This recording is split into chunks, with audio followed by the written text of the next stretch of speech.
everyone. I think we should get started. We're a little late, but we had a full house, which I'm super excited about because our wetlands need all the voices we can have to raise to protect them. And unfortunately, I will say Todd Smith was invited, but he did have other meetings today, so he couldn't join us to hear our concerns. But there is a letter, a petition we're sending about Ontario Wetland Evaluation System changes we want walked back. So please make sure you take a time to find that letter and sign it. Helen Fearman did that and will help you. If you haven't had a chance to sign it, come and find us. We'll help you with that. So I'm really excited to be here on this very special place. And I just want to take a moment, and Lynn Donovan, Reverend Lynn Donovan, is going to come up and share the land acknowledgement. It is so appropriate today that we acknowledge the traditional territory on which we are gathered. For many thousands of years, the Anishinaabe, the Haudenosaunee, and the Huron-Wendat nations have sought to walk gently on this land. They offered assistance to the first European travelers to the territory and shared their knowledge for survival in what was at times a harsh climate. Today, we seek a new relationship with the original peoples of this land, one based on honor and deep respect, and we continue to learn from them how to live honorably and with deep respect on the land.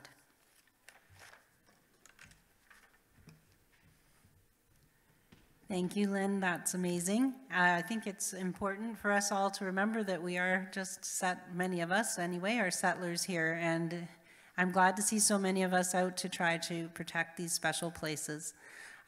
So tonight, or today, this afternoon, this morning, we have Mike Schreiner, leader of the Green Party of Ontario and MPP for Guelph, Ontario, which I'm super excited about. I can't even say how excited I am, but really excited.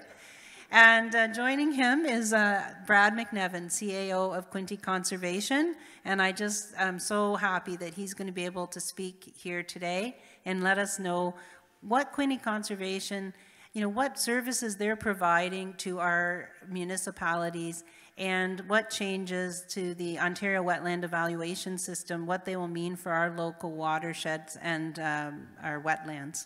And following the speaking, we're going to have Phil Norton, the county photographer, who's going to take us through these beautiful wetland areas, and he has a lovely slideshow.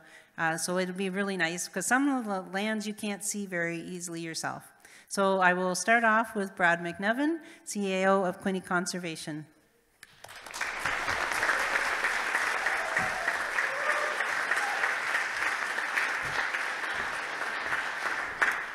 Well, when I was asked to do this, I was told I was coming to speak to a couple of people.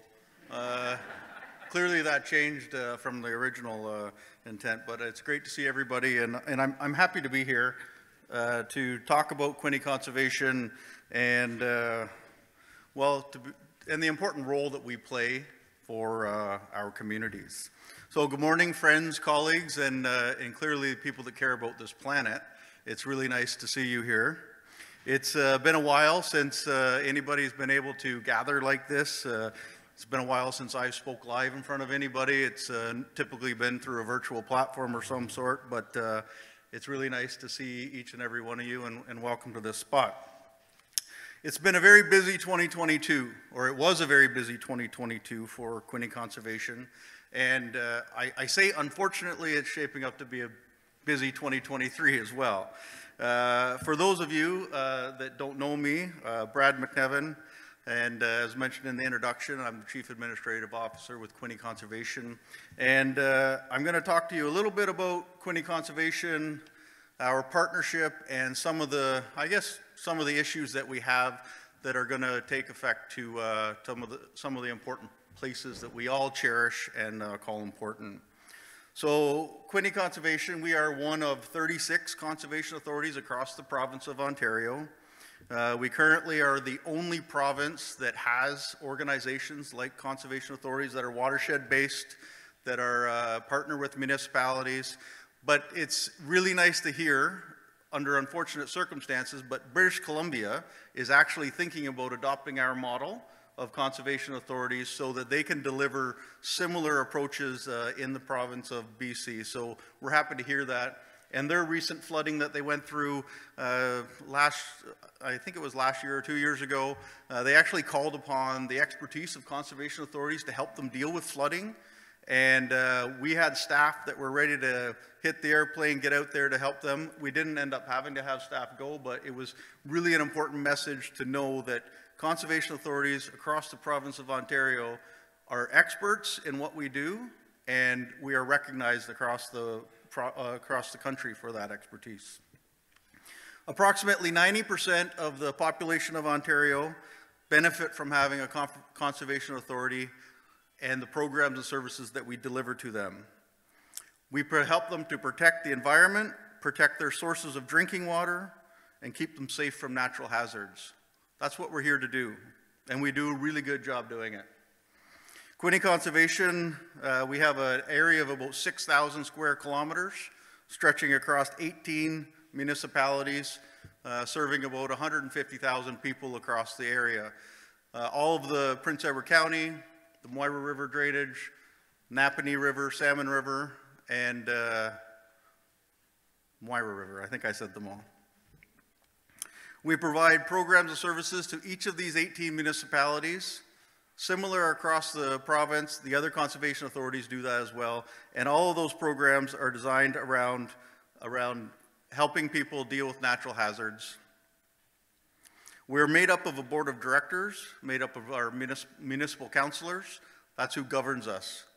Although we operate under the Conservation Authorities Act, it's a provincial act that we operate under. Our municipalities are our single most important partner that we have, because they're the ones that support us both financially, but they also support us through bringing us into their municipal realm and allowing us to work with their staff, work with their residents to deliver these programs and services. For Quinte Conservation, our membership's based, we have 2 council members from Prince Edward County. We have the City of Belleville, which has 3 reps on our board, and then each of the other municipalities have 1 municipal councillor on our board. Again, municipalities are our single most important partner in the delivery of our programs and services. Historically, we received about 80% of our funding from the province of Ontario, and then the other 20% was made up of donations, self-generated money, or municipal levies. But now we get about 5% from the province, 40% from municipal levies, 30% grants and fundraising, and 25% from user fees. So that relationship has certainly taken for the worst.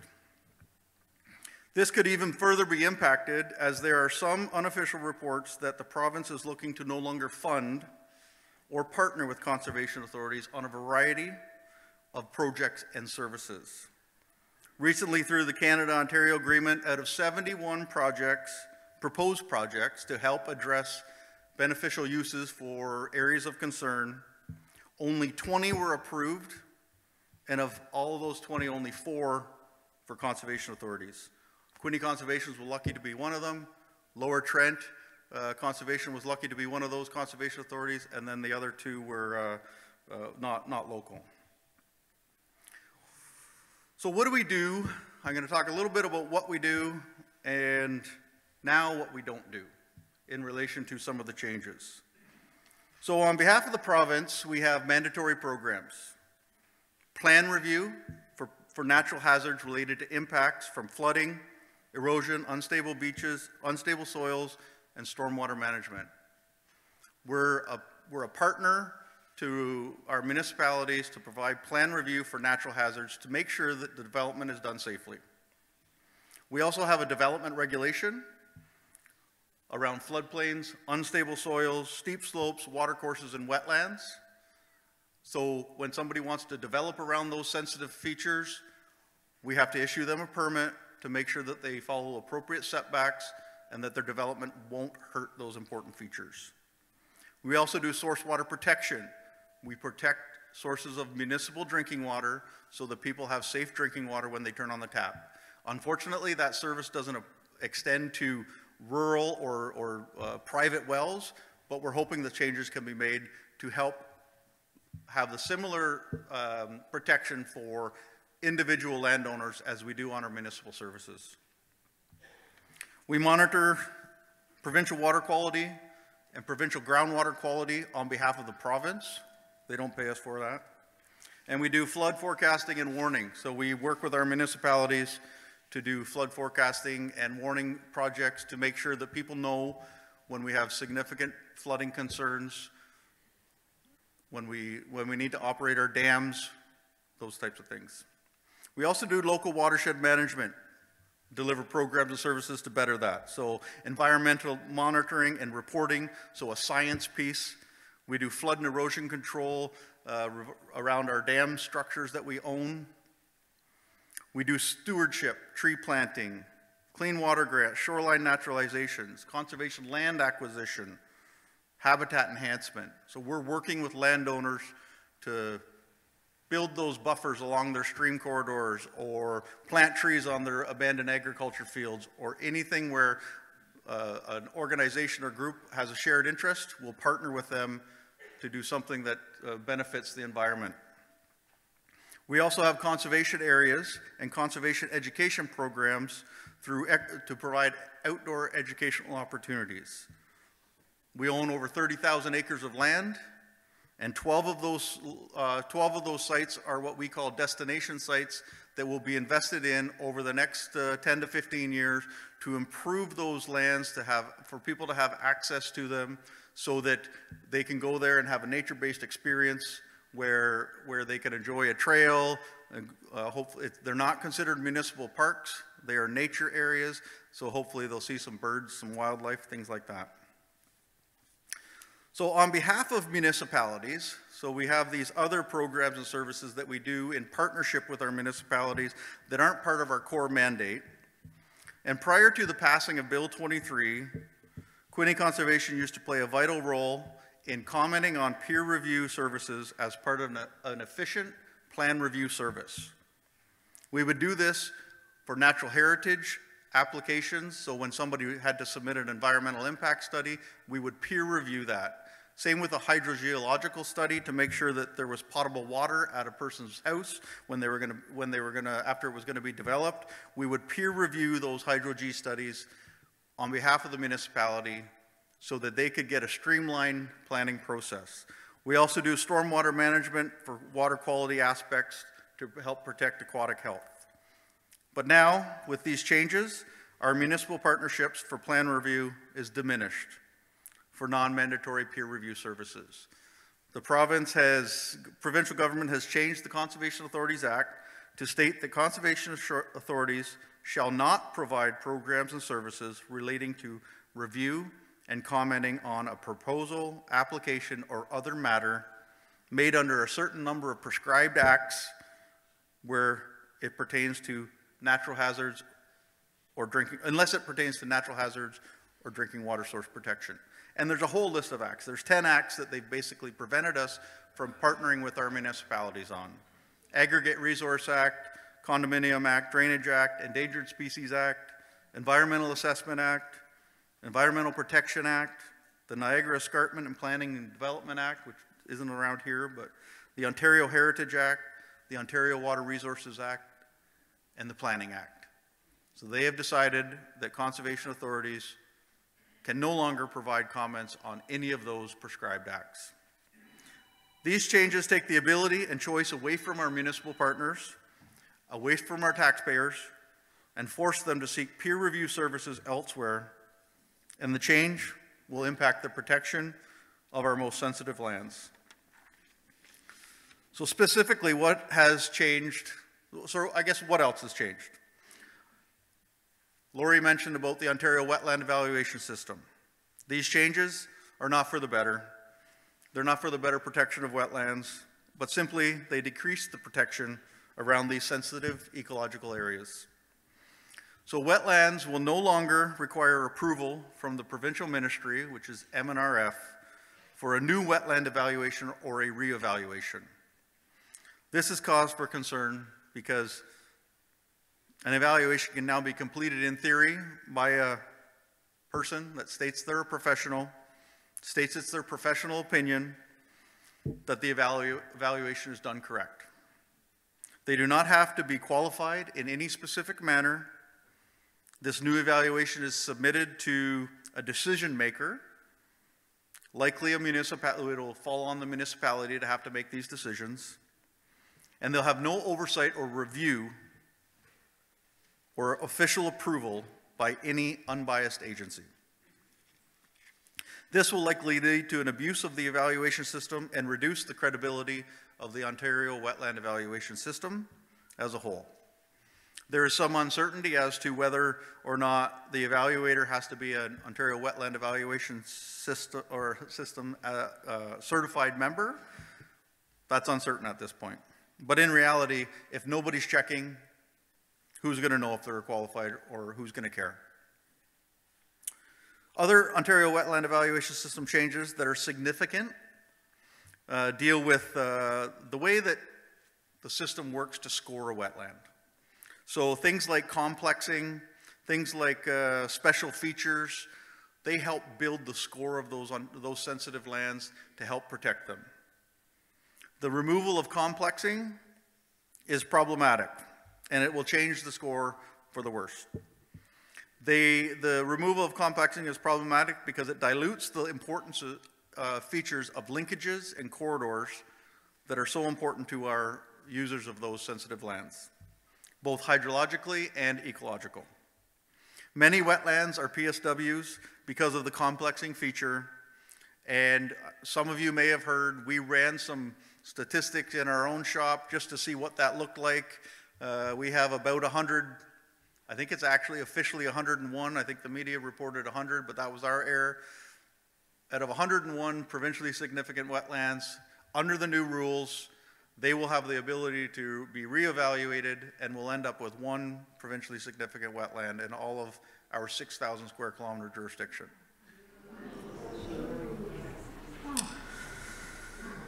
This leads to concerns with flooding, habitat loss, and ultimately more work and money, because we need to have these features. This is green infrastructure that helps prevent flooding, that helps provide habitat. We need these features, regardless of whether or not they're protected in some other form. The proposed changes to the scoring system for certain aspects of a wetland will reduce the overall scoring for special features.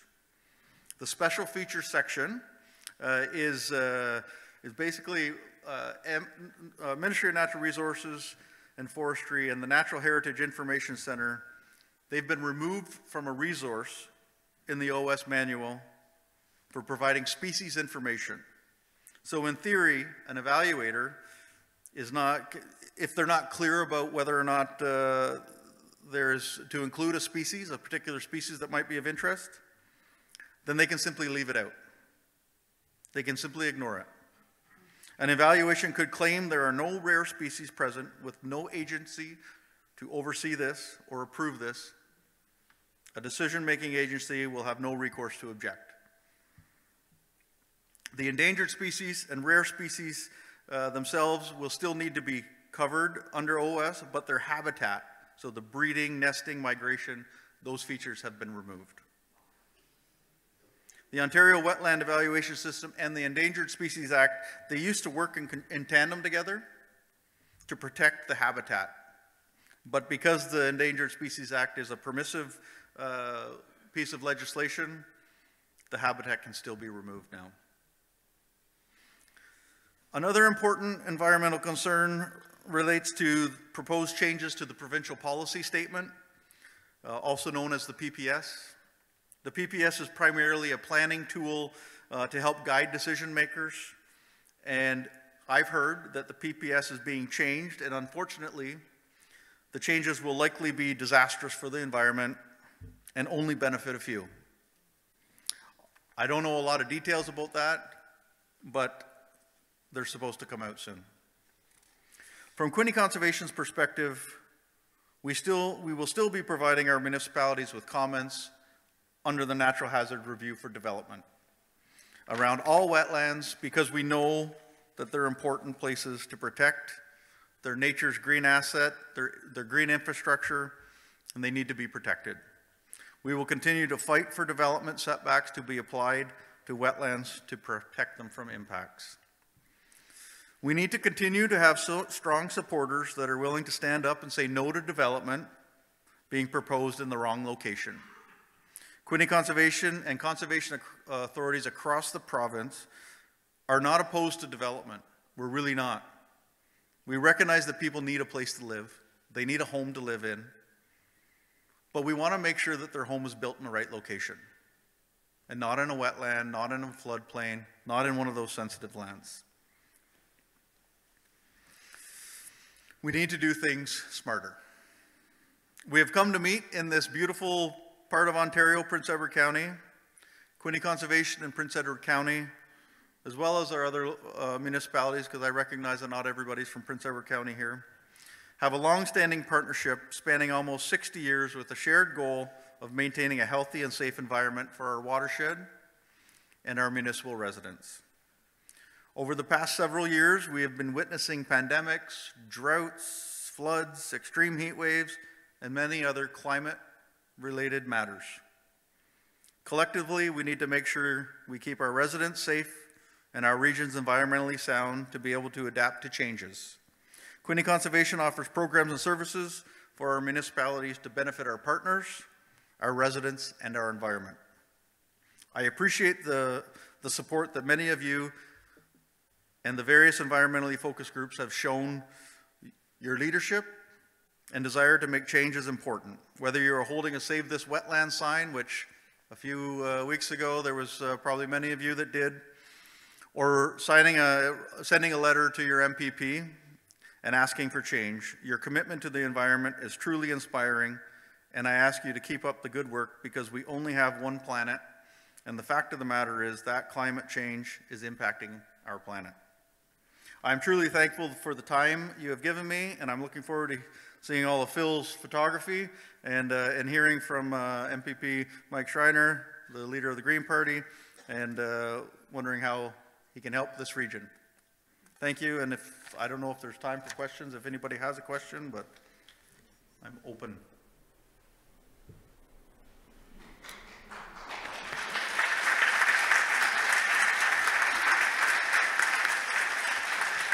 So we're going to do question and answers just a little bit after, kind of in a town hall. So right now, I just want to bring up Phil Norton. He's going to take us on a visual journey through our wetlands, and then we'll be followed by Mike Schreiner, and then questions and answers.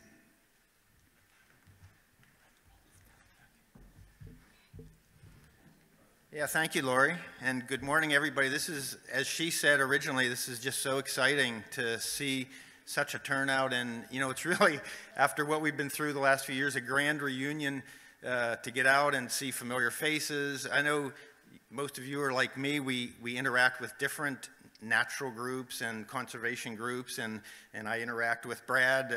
I'm on the Source Protection Board, Committee, the Source Water Protection Committee. I follow Mike around because he's the leader of this movement, and some of the photographs you'll recognize both of those people and in the regions you're all familiar with. So I'm not the young smart guy that's supposed to talk a lot. I just show the pictures. So let's, as they say in YouTube, let's get right into it.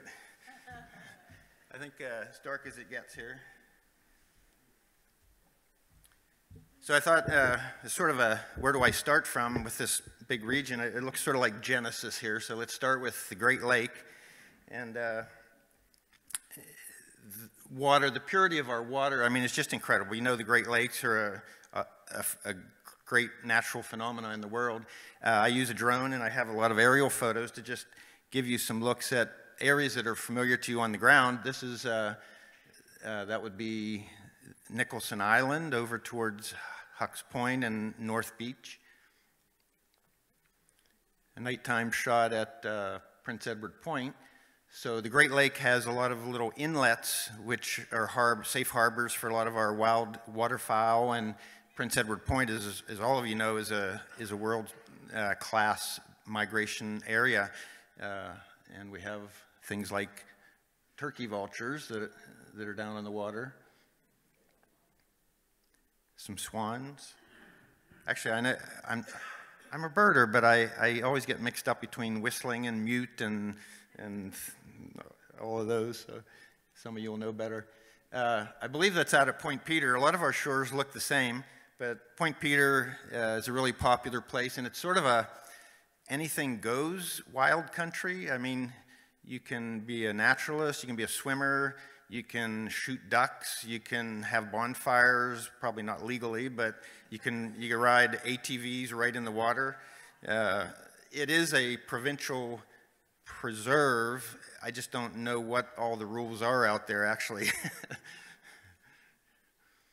This just blows me away. These trees are growing like right on the rocks, and somehow they get enough water, as you can see here when the waves splash up, but they also, the roots go right down in the fractures, and that is one thing about our limestone bedrock here, which develops very thin, poor soils, but the fissures, and as Quinte Conservation demonstrates over and over again, our well water is really surface water, in fact, most of the places, because people say, oh, my well went dry, and then you get a big rainstorm and say, hey, my well's full.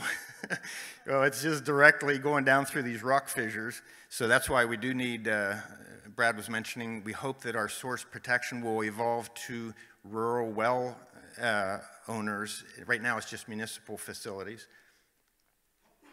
I love this shot. This is Wapoose Island.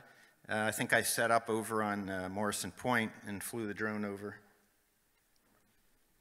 And this again is Point Peter, and it fascinates me how the rocks are visible through the clear water, and you can see how the landform is. And then some of this forest area, again, it's very poor soil and it's very dense brush. It's not, you don't get very big trees, but that is also what is very good for certain wildlife. A lot of wildlife loves the areas that humans don't really love. Because of this dense protection and a lot of fruit bushes. This is more out what we call the South Shore, and some of the members of the South Shore Joint Initiative are here. It's a marshy area, which a lot of these are basically vernal pools. I mean, they're in the spring, they're very wet, and then they dry up. Here's a straight down shot at some of the roads back there, and you wouldn't be wanting to go there probably until June. It's just a mud hole when the spring melt happens. Yeah, there's a favorite. We all know the song of the white-throated sparrow. I learned it as Old Sam Peabody, Peabody, Peabody. I think the other one is something like, oh, Canada, Canada, Canada. But actually, something interesting about that bird, its song has evolved also. It's changing, and it's not always the same rhythm. It's actually, they found that there's different dialects. You can believe that. I have nothing to gain by lying. A kingbird out by the water. Catbird. I won't do my catbird imitation for you, but it is like a cat. Some barn swallows, and again, the puddles are very important. Even though it's a rocky alvar area out there, the water is retained because it's impermeable, and it's really good for the wildlife, but again, it's seasonal, so it dries up. Yeah, everything that likes a dense thicket is out there. So here, I do lead photography adventures, and some of our photography group is here today, and we've had a lot of fun. I get them in the van, and we blast through these puddles. We don't know if we're going to make it through or not, but sometimes you got to be careful because, like I said, when there's only a few puddles left out there, all the frogs are in them, so you don't want to fly into them with your van, and you let them jump out first. So here's a sort of a hero shot. I'm going to go out adventuring on those back country on my bicycle, and I have to pick a way around the puddles. However, I fell in. So it wasn't that much of a hero after all. I salvaged the camera, though. That was the main thing. Here's our Glenora Ferry, which I understand is going to shut down for a while, so everybody be aware of that if you're from Adolphustown, Mary Kay.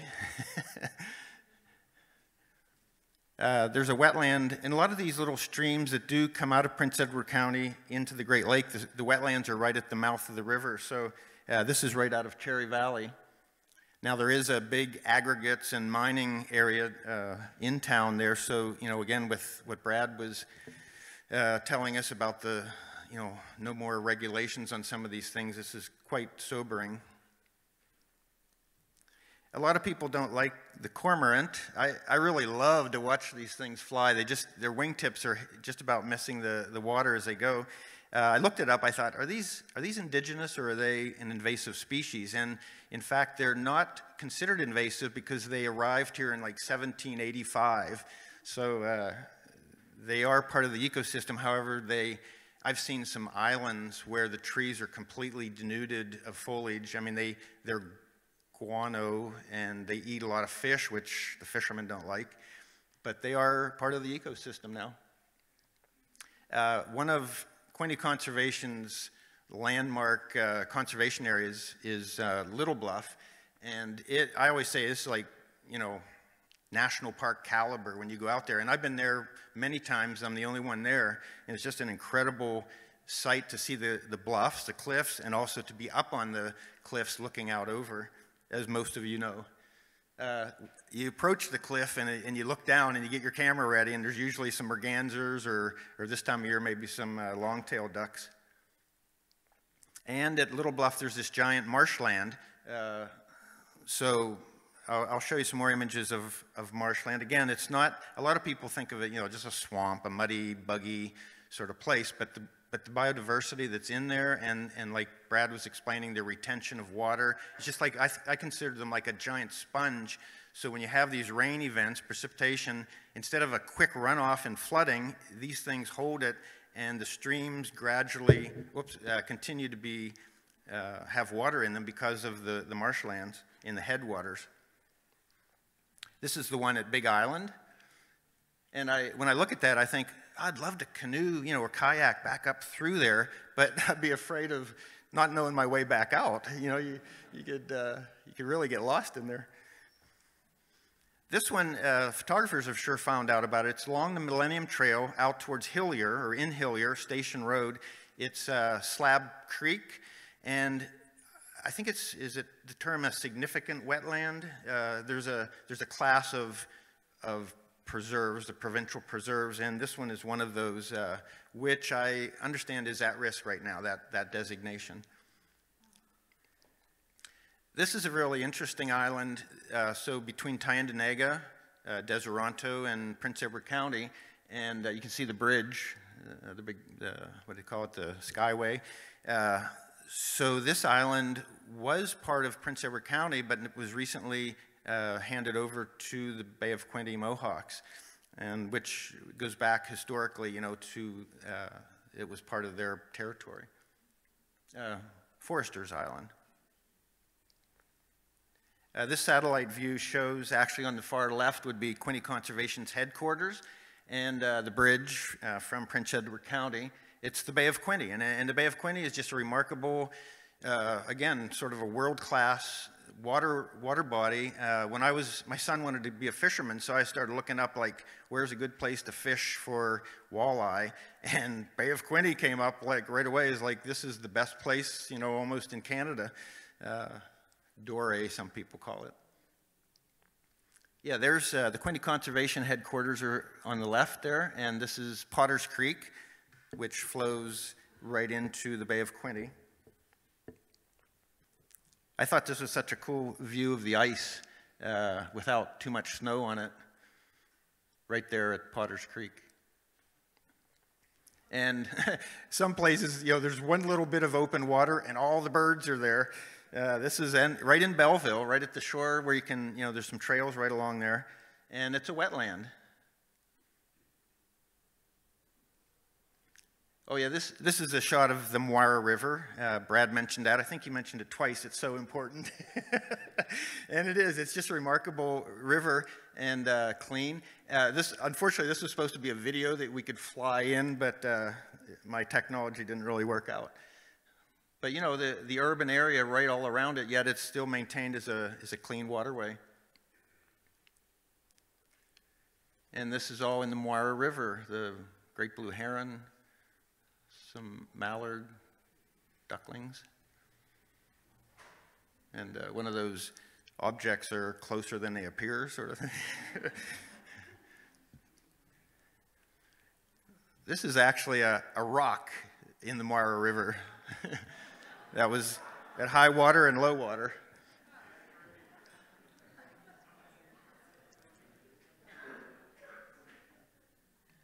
Oh yeah, it's not a great shot of the facility, but this is where Quinte Conservation actually runs a micro hydro project. They're generating electricity with hydroelectricity, and it's, I believe, part of the financing of the organization. You know, the revenue that, depending on the water levels and how much they release, generates power. Very sustainable, you know, renewable resource. The old water power, of course, was historic all around here, and we see the old mills. This one's up on the Moira. The upper reaches at Chisholm Mill. This is further up. This is another Quinte Conservation Area, Vanderwater Conservation Area. And the forest, you know, all around it, this is what we mean by watershed. This is just like the marshlands, the wetlands. This forest retains so much water. It's a carbon sink, you know, it's like it's protecting the climate, a quality of water, quantity of water. This is, again, sort of like your sponge. This whole green space is so vital, not only for our existence, but for economic reasons, preventing flooding. Frink Center, now this is an old picture. I don't know if the boardwalk's still the same, but you can walk right out there and they're beaver, and again, a big wetland. Here you can see how even on leaves and branches, water is retained and slowly released. It's sort of like Ronald Reagan's trickle-down phenomena. You know, it's like this water just slowly makes its way to the watercourse. The Clare, is that right, the Clare River? Yeah, or it's not St. Clair, right? Clare River is way up there. Our Quinte region extends very far north into the Canadian Shield. Deer Rock Lake is right on the border of Hastings County and Lennox and Addington, and it's a great canoe area. Now this, I believe the level is high because of a dam there, so these islands were probably islands or little hillocks before the water raised. The Napanee River, right in Napanee, it's part of our system, and parallel to that, basically as parallel as the Salmon River. And again, old water power was used there with this grist mill at Lonsdale. It's a little secret spot if any of you wander around up north of Marysville at the 401. All these limestone buildings. There's a little further upstream from Lonsdale and over towards the Kingsford Conservation Area. There's a couple conservation areas up there, canoe launches, and very safe canoeing area, although you got some little ripples and rapids. This is up north again, north of Tweed, Scutamata River, and I took a couple little trips up there last summer and fall, and it's just amazing. You don't see anybody, you paddle along, there's a wetland, marshland, cattails. Now the one thing you'll see a lot of places is the phragmite. I don't know if I pronounce it right. I learned it in French, fragmite. I think it's the same, but it's a invasive grass that's much taller than cattail, and it actually replaces cattail. So we're trying, you know, Quinte Conservation has programs to eliminate invasive species also. Here's another one, very beautiful, but it's loosestrife, and it's an invasive. Some other aquatic area plants, butterfly weed, which is a milkweed species, ferns of all kinds, winterberry that loves to have wet feet in the swamps, and loons. Now, I know there's a lot of birders that love the Canadian jay. They want it to be the Canadian emblem, but I would always vote for the loon. I mean, there's nothing more remarkable than that haunting call and just its beauty. Now, I did learn that you don't want to get too close to them because they will actually flip you the bird.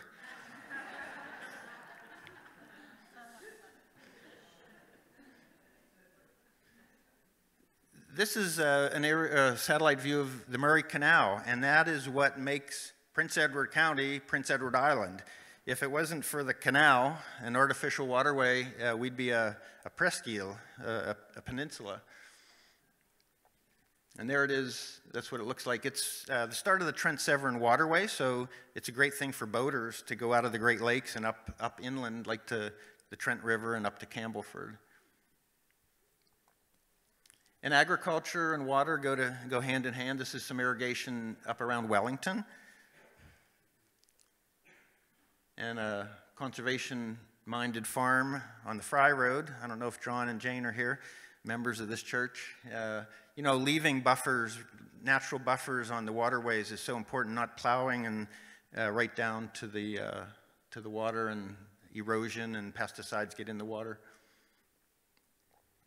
Okay, I'll run through quickly some things that Brad has touched on, and water protection, of course, is I sit on that board I've been there for 16 years, and this is what it looked like about 12 years ago. Now, I must say it's much more diverse in male-female right now, but we have probably about 25 members, and as Brad explained, we represent agriculture, industry, you know, different towns and areas, so it's a broad-based group, but we're all dedicated to clean drinking water. And we toured some of the water treatment plants, and I just I thought that was kind of funny. The water treatment plant has bottled water. I don't know how. We'll keep an eye on that. And flooding, of course, Brad mentioned the importance of the flood warning. I mean, this is a science-based organization. It's not just, you know, guessing at things. They have hydrogeologists. They're measuring. They have very precise data that's telling people whether, you know, there's going to be a flood and where you should or should not build a house. And it's just unthinkable that you would just drop that. There's also wastewater treatment plants, which is different than the drinking water treatment plants. And I just have some shots in case you've seen things out there in the real world and you wonder what it is. Here's a wellhead for drinking water that, you know, if you see that in the field, you think, okay, I guess there's going to be houses here. You know, it's being sold as a building lot. And one other thing that Quinte Conservation does is plug up old wells that are actually avenues for contamination to the groundwater. So if you have an old unused well, any runoff, poisons, dead animals will go down in there and contaminate your drinking water. So they have contractors who will come, and they have a camera that goes down in the well. You can see it on a monitor, and then they block it up with, you know, some kind of concrete, and they basically plug these holes, and there's hundreds of them. So I mean, it's an ongoing job. They have various stations. One's out at Milford Pond. This one is at Macaulay Mountain right here in Picton, and it's measuring the water. You know, they develop a water budget. How much precipitation, how much outflow, how much groundwater level. They know it. I mean, it's really a tangible science that you can know how much water is going in and out. And, you know, as we said, paving and building and all this does have a real impact on flash flooding. Once there's a big storm, all that water goes directly into the stormwater and into the water courses. The water courses rise instantly. So this is why natural areas are economically important. And here in Picton, Quinte Conservation has built some artificial retention ponds and stormwater systems so that it actually halts the flow into Marsh Creek there, and it allows the sediment to drop out. Places, you know, that are under construction have a lot of soil erosion. Building right by the water, I mean, this is something that we have to be concerned about. It's an insidious sort of loss of our shorelines. Here's an aerial view over at Adolphustown area where the sediment in the spring, you can see from the farmlands, it flows out and contaminates the bay. We write policy for various things like, we have to make sure, we have risk assessment officers who go around and make sure things are being done safely. If there is a spill, they have some secondary measures to protect the water. We actually have no control really over railroad crossings and oil pipelines that crisscross our rivers. This is on the Trent River, which is outside of our Quinte conservation jurisdiction. Same thing there, that's over the Trent River. All these oil cars going over there daily. Hydro lines, lots of transmission lines crossing through. We have policy written for the use of road salt. Brad's team has measured, surface area of various parking lots and whether they're private or whether they're public, and there's policies for everything at how you must, when you spread salt. You don't want too much of it. These, again, things you see, you wonder what the heck they are. Just from the bridge road surface, anything that's on the road is going to go right into the river. So if it's road salt or oil spill or anything, it's a direct conduit. These are the opposite. This is for the fire department to take water out of our water bodies for firefighting. That's the cement plant just out down the harbor there, and a barge coming in. Now, we did have an incident. You might remember a barge tipped over in the what do you call it there? The docks, the shipping dock. And Quinte Conservation was right on the scene. It was mostly, I believe it was mostly handled by the federal and provincial agencies. There was a good response. Setting up booms it was a very minor oil spill, but nobody knew right away. And it actually, I think, reassured us all that there is a good system in place for that sort of incident.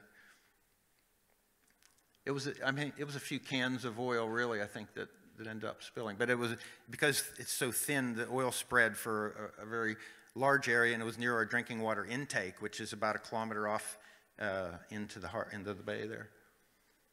Well, this sort of thing, this frustrates me. People washing their truck off in the Salmon River. And this doesn't bother me so much, washing their dogs. That's up on the Moira. Here are the ATVs, kind of running wild in the wetlands. This is a methane recovery system that one of the farms up north of Belleville has, and I think it's really ingenious. They're producing power with manure that's being composted and capturing, instead of releasing that methane, very, very toxic to the atmosphere, they're capturing it and creating electricity by burning it. This is really fascinating. Up in Marmara, it's the old mine, and it's been talked about becoming a pumped storage facility. So this would facilitate renewable energy. Sun and wind are good when they're there. And then when there's a downtime for the production of renewable energy, you need some sort of power backup. Well, this is what happens. They use the excess energy during the good times to raise the water level, pump the water up, and then when the wind and the sun are not there, the water flows out and creates hydroelectricity. So I don't think it's actually active yet, but that's something to keep an eye on in Marmara. Being announced next week. Oh, okay. It's going to be announced next week. Journalists? That's exciting. I don't know if the financing comes from federal or provincial, but it's probably an industrial investment too. Well, this really irks me.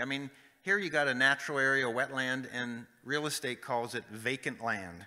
I think that's the difference in mentality. The way most of us would regard these open spaces, they see them as potential houses and places to build, to drain it. Okay, this is my last little set of slides dealing with all of these things. And you know, the reason we're all here today is really because of Lori and her team that held that requiem, the march up in Belleville, you know, the requiem for the wetlands.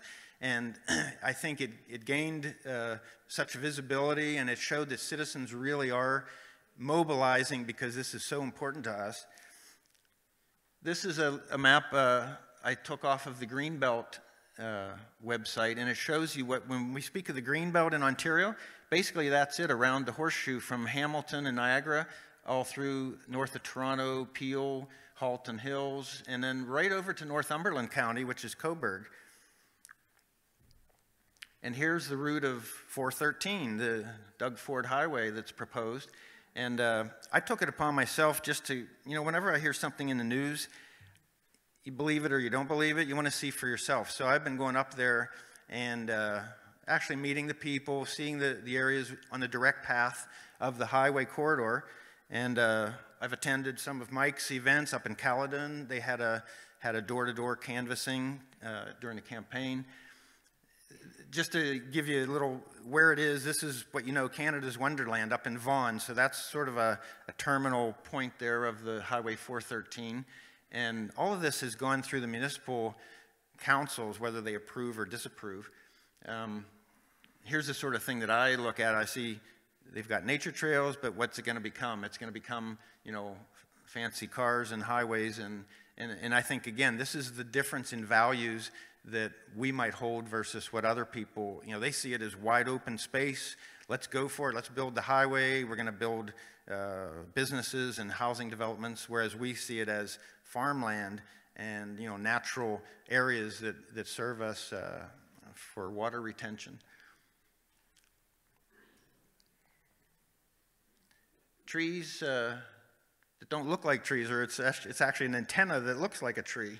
And, you know, it's like, it's the epitome of like, okay, they're trying, but and the hawks don't even have a tree.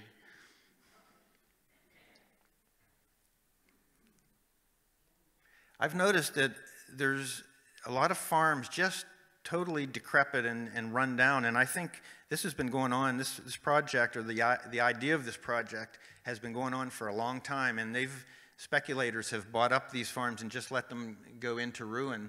And I mean, there's not just a few of them, they're everywhere. And this is, you know, say west of Vaughan, I'm just getting to know that area, but over toward Caledon, and the Courtright Nature Center's up there, the McMichael Gallery, the group of 7. And then you see this, it's like, okay, they changed the zoning, they bought out the farm, they changed the zoning, you know, it's all planned out. This has obviously been in the works for a long time. That's it. They're selling us out.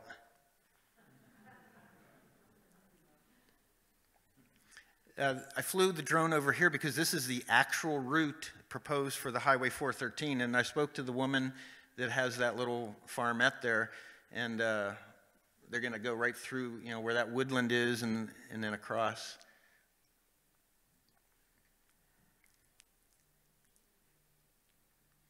And right through this conservation area, Nashville Conservation Area, it's in the direct path of the Highway 413. It's actually the upper reaches of the Humber River, which is one of the ravines in Toronto.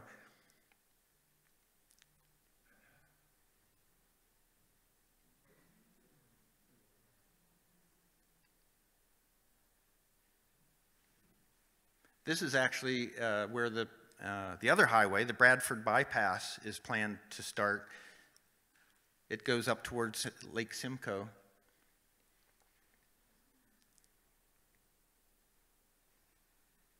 Yeah, there's Lake Simcoe. Now I'm sure Mike will probably tell you more details, but at least this gives you a visual of what we're talking about. The Holland Marsh, a big agricultural area, that's right in that area of the Bradford Bypass. And I saw this on the satellite on the Google Maps, and I'm like, what kind of alien thing is that? And so I had to go up and find out. And it's actually a Ducks Unlimited project, so it increased the water area for migrating and nesting waterfowl. I thought it was a rather, go back to that, it was kind of funny. You see things on the map and you're like, what is that? Here's the event that the Green Party held in Caledon that was right around the municipal elections time. And Mike introduced many of the candidates. They all spoke. Then there was a march through the town with petitions, and they went door to door. It was raising awareness and also, you know, introducing these candidates. There's a couple right there. She won? Oh, okay. I didn't know the results. Good. She won as the Caledon mayor. And you can see it's a much more multi-ethnic area than ours is up there. And I've met people from every diverse ethnicity up there, and it's an interesting community. And a lot of them, I think, are actually newly arrived immigrants who are looking for a community and a home to live in. So, like, this is the expanse out of Toronto that they're looking northward. This was a rally. This was actually by the Environmental Defence Canada. I believe they sponsored it right at Doug Ford's constituency office. And, you know, we're starting to see these pictures of these signs everywhere. In fact, right now, and we did it in Belleville, too. But it was quite a production with music, and you know, it was a lot of horn blowing, people supporting them along the highway. It's really encouraging, I think, just like today. It's like we're not alone thinking that this is something, we want to do something, we don't know exactly what, but I would say today, just make sure you meet each other, you talk to each other. It's this networking, and with the leadership we have here, you know, this is obviously getting noticed. I mean, it's the citizens' movement. And finally, here's Lori at the helm here, leading the drone operator, Doug Knudsen here, and you know, citizens like you were all there to participate. There's Lori. She's not only a leader of the green movement, she's a frontline worker in the health arena, so we have to thank her twice.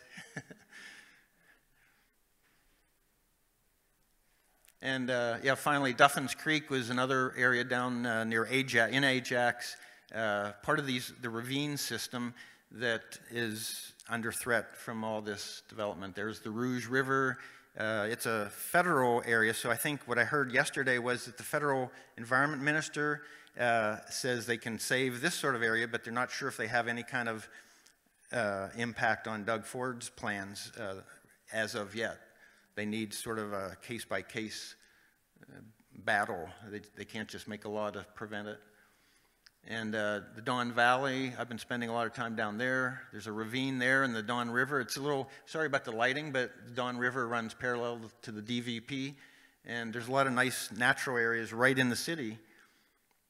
And finally, that's our message, Gary's sign. I think in the end, nature will win one way or another. Thanks to this group and to Mike and Brad and all the work that people like them are doing.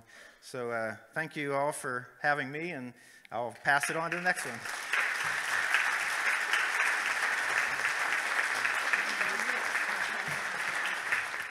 Well, that was amazing. Thank you, Phil. It was really cool to see those pictures. It's really so important to think of our wetlands in that way, that we can actually picture them in our minds. But I think if you are familiar with places, then you care about them, and that's what's important. So what I think one of the things that we need to look forward to is leadership and community and groups like this of people getting together to do what we can to save our wetlands and save our important natural spaces.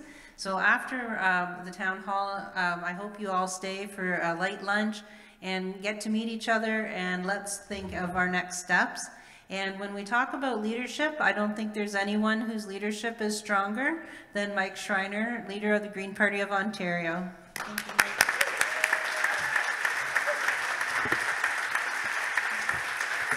Thank you, Lori.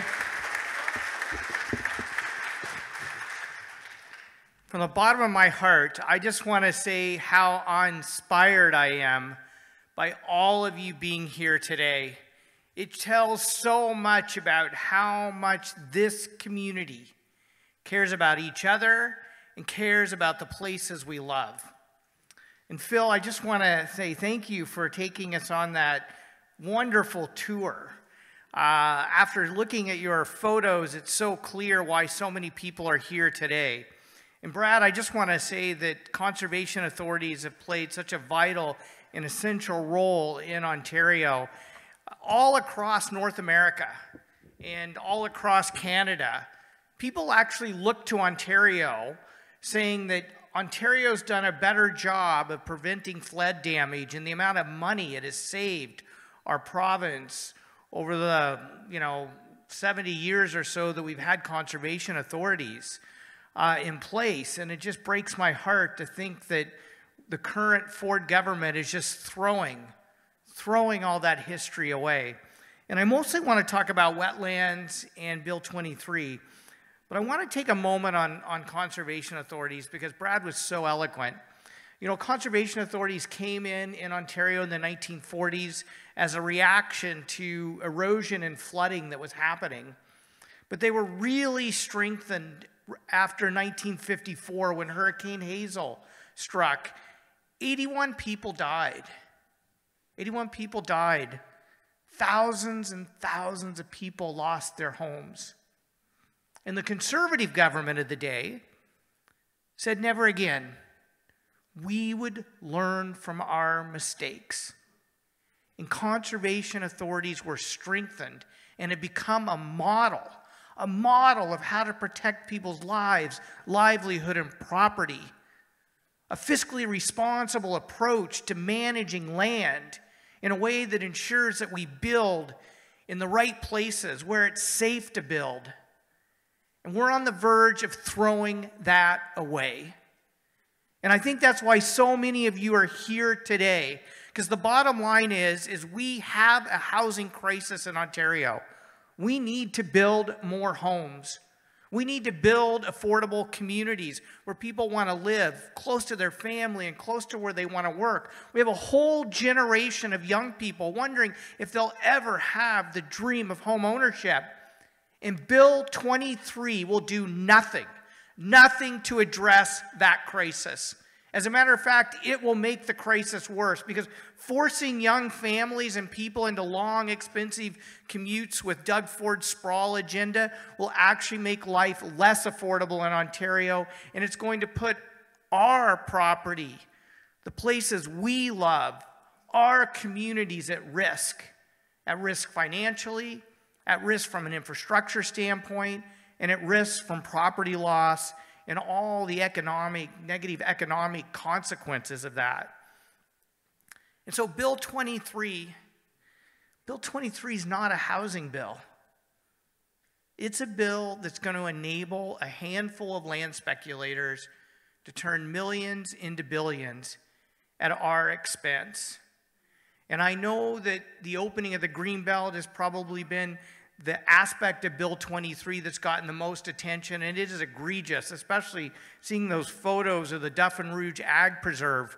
That land was sold to farmers at far below market prices with the agreement that it would be farmed forever. And that agreement and that trust with the people of Ontario has been broken with Bill 23.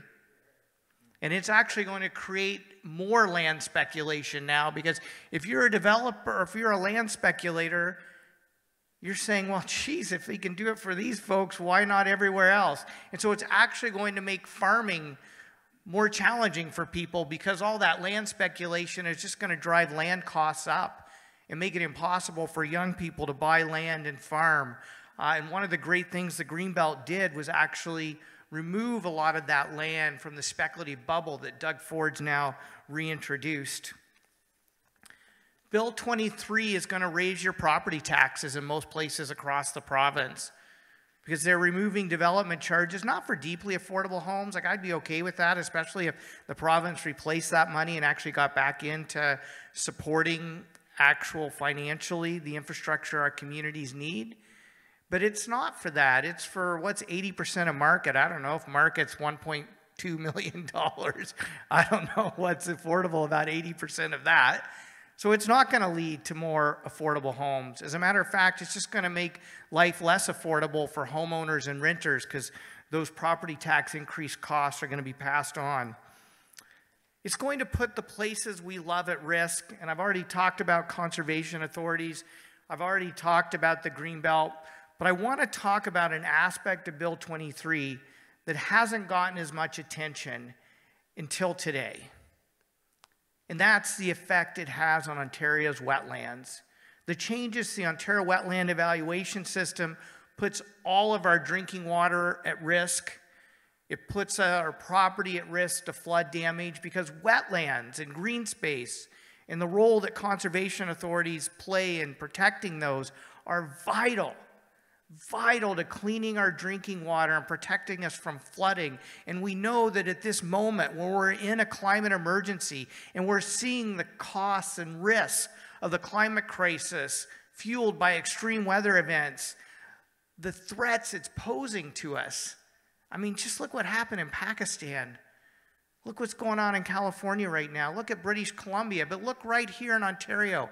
6 First Nations communities were evacuated from Northwest Ontario due to forest fires. People in Eastern Ontario, weeks without power due to the derecho storms. I was just in Muskoka yesterday. They've had 200-year floods in the last 5 years, putting people's homes at risk. Ottawa River Valley, I mean, it just goes on and on all across the province. And so I just want to say that past Conservative governments recognized that the fiscally responsible approach was to actually prevent disaster in the first place. And this Conservative government is throwing that all away. And I just want to say to all of you, the only thing that is going to stop this is people power. People uniting across party and ideological lines to just stand up for what's good for each other and our communities. We can address the housing affordability crisis. I've put forward bills 44 and 45 that start us along that path. We've put forward a housing strategy that some have called a master class plan and building the actual affordable homes and communities we want, and none of it requires us to pave over the farmland that feeds us and contributes $50 billion to Ontario's economy and over 800,000 jobs across the food and farming sector. None of it requires us to pave over that. None of it requires us to pave over the wetlands that clean our drinking water and protect us from flooding. None of it requires us to open the people's greenbelt for development. None of it requires us to destroy so much of what all of you love about living here. And so the only thing that's going to push back against this is people power. The kind of people power that I saw in those photographs, the kind of people power that's in this room right now. And I know I met with some municipal leaders yesterday in Muskoka, again this morning here in Picton. And so many people said to me, Mike, well, Bill 23's already passed. The regulations have already passed. Like, what can we do? And every time Doug Ford has said he would open the Greenbelt for development, people pushed back, and he backtracked. When he tried to pave over the Duffins Creek wetlands for an Amazon warehouse, people pushed back, and he backtracked. When he was going to take away the charter rights of the lowest paid education workers in this province, people pushed back, and he backtracked. We can do it on these if we continue to push back. And so my closing message today is take the opportunity to sign up and volunteer. Grab a Doug Ford Keep Your Greenbelt Promise sign. I've documented 20 times where he and his minister promised not to open the Greenbelt for development. Talk about a huge breach of trust with the people of Ontario to break such an explicit promise. Let's keep pushing back because what is at stake is too important. So thank you all for being here today. I will be with you every step of the way, helping to be at pop-up protests, be at events like this, and be your voice at Queen's Park. So thank you for being here today.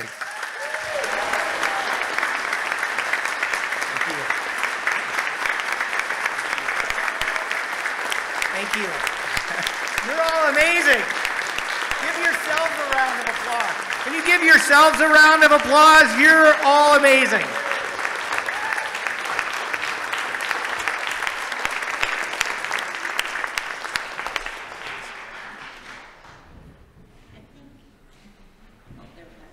So we're setting up a mic at the back for people to ask questions, and you can ask questions of Brad, Mike, or Phil. So it's just at the back on this side of the house, okay? Hello, my name is Dennis Fox. I'm a resident of Prince Edward County. Mike, thanks for being here. Yep. I'm sorry. I thought a lot of social justice issues.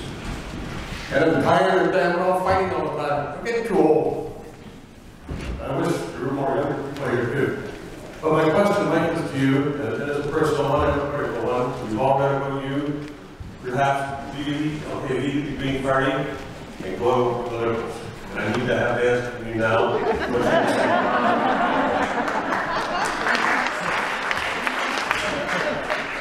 I'm not going to give you a decision today. I'm taking some time to listen. The one thing I will give you a response to, though, is part of why I said I would be open to listening to people is I think a lot of people are tired of fighting. They're tired of fighting against an electoral system that means that 17.6% of the voting age population elected a conservative government.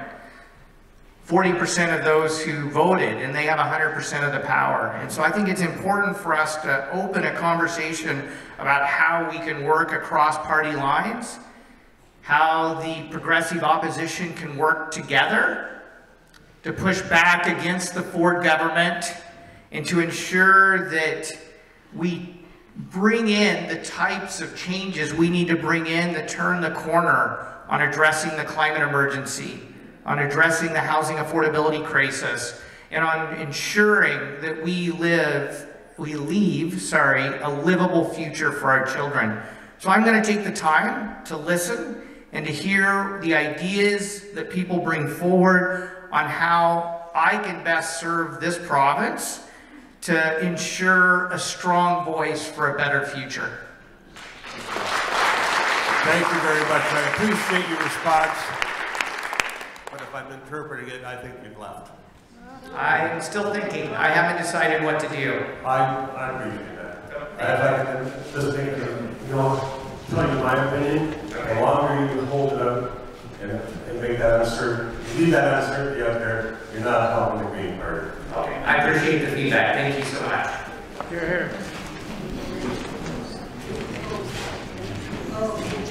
Hi, this is almost more a comment than a question.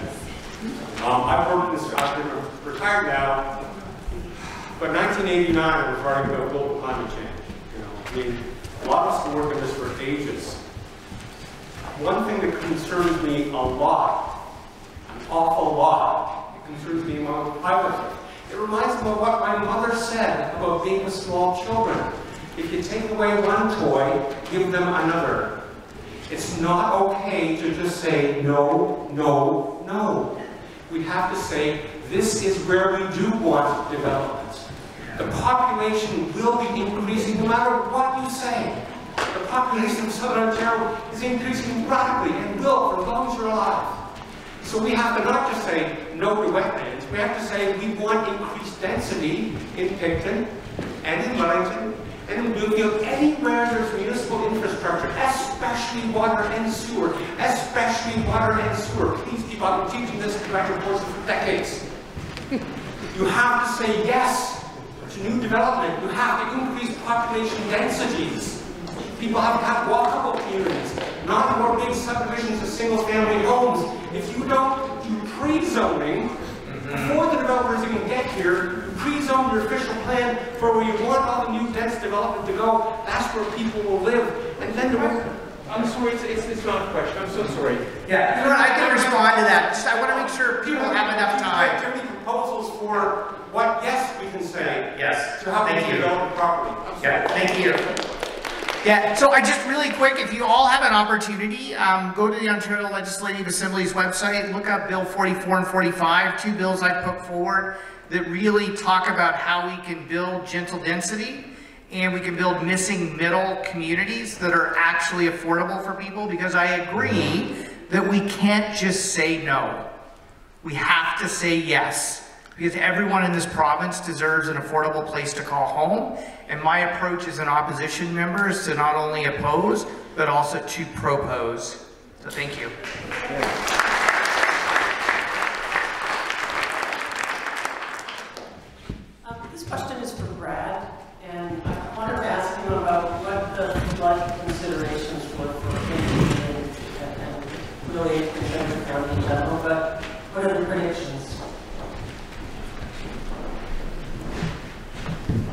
specifically for this year?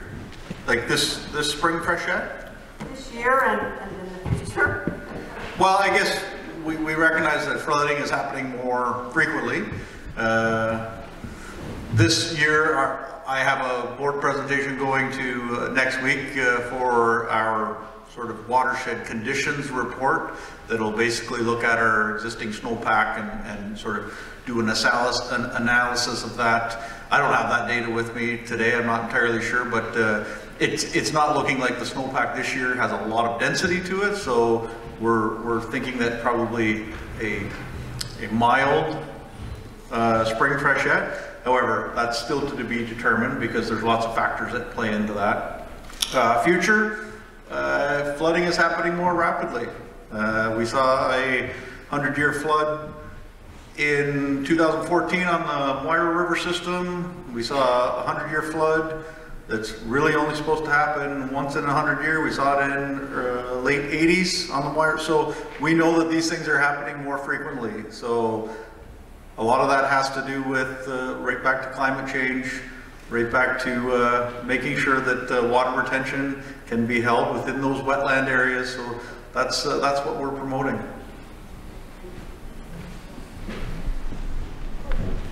Can I just add something? One of the things that really frightens me is when the government says it's going to force conservation authorities to sell off their land to build homes. And you hear somebody like Brad talk about what a vital role that land plays. And a lot of that land is located in places where those 100-year floods are actually going to destroy people's property if it's built there. So it makes no sense, like no common sense anyway, no fiscal sense, no environmental sense, no economic sense to move down the path that this government's moving down. Anyone else? Everybody's ready for lunch, eh? Okay. Well, let's wrap up then. So maybe we answered all your questions, which is even better. So I just want to say again, thank you for being here. I don't know if you recognize how inspiring it is to travel across the province, and in so many communities I'm going to, we're seeing crowds like this. I mean, I've been doing pop-up protests with people where hundreds of people are out in the snow and the cold to stand up for what's right and what's best for their community. And that's what it's going to take. So, you know, please, please, please keep working to speak out and to, you know, let your MPP know, let the Premier know, and let the Housing Minister know that there's a better way to address the housing crisis without putting our lives, livelihood, and property in the environment and places we love at such risk. So thank you all for being here today. Thank you, Lori, for your great work. I want to mention that there are a bunch of really great organizations that are here today that you can collaborate with, like Prince Edward County Field Naturalists, South Shore Joint Initiative, Quinte Field Naturalists, like a lot of Friends of Salmon River, Friends of Napanee River. All these groups are fighting to save our wetlands. So this is a good time to get together and chat. There are some sign up or some contact information for those groups. There's some Doug Ford, keep your hands off our greenbelt signs at the back. There's some Doug Ford, keep your hands off our greenbelt sign t-shirts if you're one of the first ones back there. And as well as that, there is the petition to Todd Smith asking him to roll back the changes of Bill 23 to the O system. Ontario Wetland Evaluation System. If you haven't signed it yet, we'd love it if you would sign that for us. And there is a clipboard or at the side, a bulletin board. If you have ideas for next steps, how can we ratchet up the pressure on Todd Smith? How can we make sure our municipal councillors, many of whom came here today as leaders, how can we assist them in protecting the places we love? If you have an idea, put it on the form there. We have lots of pens and we're gonna work forward and we're making some changes. So right now, if I have a few people that want to help change the setup a little bit so we can bring in the dinner, we'll get started. Thank you.